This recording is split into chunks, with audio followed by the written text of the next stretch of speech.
بسم اللہ الرحمن الرحیم۔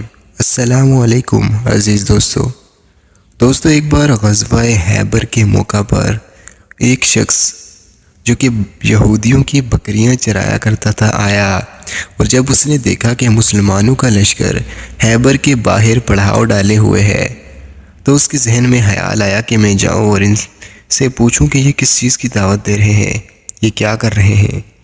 لہٰذا وہ شخص وہ چرواہا گیا مسلمانوں کے لشکر میں اور ان سے پوچھا کہ آپ کے سردار کہاں ہیں۔ وہ کہنے لگے کہ ہمارے سردار وہ سامنے والے خیمے میں موجود ہیں، وہاں تشریف فرما ہیں۔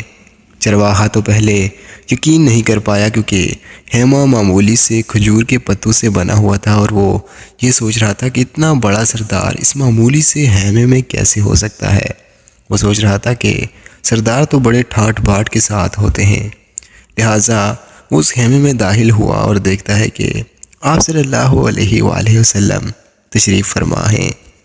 وہ آپ صلی اللہ علیہ وآلہ وسلم سے پوچھنے لگا کہ آپ کس چیز کی دعوت دے رہے ہیں۔ آپ صلی اللہ علیہ وآلہ وسلم نے اس کے سامنے دین اسلام کی دعوت رکھ دی۔ وہ چرواہا کہنے لگا کہ اگر میں یہ دعوت قبول کر لوں تو میرا کیا مرتبہ ہوگا۔ آپ صلی اللہ علیہ وآلہ وسلم نے اس شخص سے کہا، اس چرواہے سے فرمایا کہ اگر تم اسلام قبول کر لیتے ہو تو تم ہمارے بھائی بن جاؤ گے، ہم تمہیں اپنے گلے سے لگائیں گے۔ وہ چرواہا یہ سن کر حیران ہوا اور کہنے لگا کہ میں ایک معمولی سا چرواہا اور آپ اتنے عظیم سردار، میری سیاہی دیکھی اور میرے جسم سے بدبو آ رہی ہے، میں یہودیوں کی بکریاں چراتا ہوں، آپ مجھے کیسے گلے لگا سکتے ہیں۔ آپ صلی اللہ علیہ وآلہ وسلم فرمانے لگے کہ ہم تمہیں ضرور گلے لگائیں گے۔ یہ سنتے ہی اس نے فوراً سے اسلام قبول کر لیا۔ اسلام قبول کرنے کے بعد نبی پاک صلی اللہ علیہ وآلہ وسلم فرمانے لگے کہ اب تم نے ایسے وقت میں اسلام قبول کیا ہے کہ نہ تو کسی عبادت کا وقت ہے اور نہ ہی میں تم سے روزے رکھوا سکتا ہوں اور نہ ہی تم پر زکوٰۃ فرض ہے، لہٰذا ایک ہی عبادت ہے اور وہ ہے جہاد۔ وہ شخص جہاد کے لیے تیار ہو گیا اور اس نے آپ صلی اللہ علیہ وآلہ وسلم سے فرمایا کہ آپ میری کوئی ضمانت رکھیے۔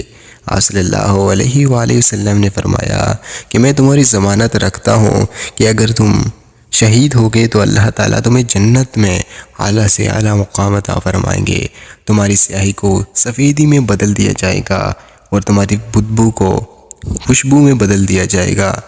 وہ شخص جہاد میں شامل ہو گیا۔ جب جنگ ختم ہوئی تو وہ شخص شہید ہو گیا۔ آپ صلی اللہ علیہ وآلہ وسلم نے دیکھا کہ ایک جگہ پہ صحابہ کا ہجوم ہے۔ آپ صلی اللہ علیہ وآلہ وسلم وہاں پہنچے اور پوچھا تو صحابہ کرام فرمانے لگے کہ تمام شہداء میں ایک ایسا شخص بھی شہید ہوا ہے جسے ہم میں سے کوئی نہیں پہچانتا۔ آپ صلی اللہ علیہ وآلہ وسلم نے فرمایا کہ مجھے دیکھنے دو۔ آپ صلی اللہ علیہ وآلہ وسلم نے جب دیکھا تو یہ وہی چرواہا تھا۔ آپ فرمانے لگے کہ ہاں میں اسے جانتا ہوں اور دیکھ رہا ہوں کہ اللہ تعالیٰ نے اسے جنت الفردوس میں پہنچا دیا ہے۔ میں دیکھ رہا ہوں کہ کیسے ملائکہ اسے غسل دے رہے ہیں، اس کی سیاہی کو سفیدی میں تبدیل کر رہے ہیں اور اس کے جسم کی بدبو کو خوشبو میں بدل رہے ہیں۔ یہ وہ شخص تھا جس نے اپنی زندگی میں ایک سجدہ نہیں کیا تھا۔ سبحان اللہ۔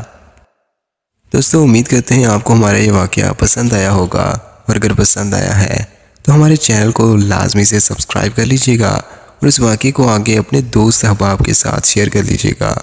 ملتے ہیں اگلے واقعے کے اندر، تب تک کے لیے اللہ حافظ۔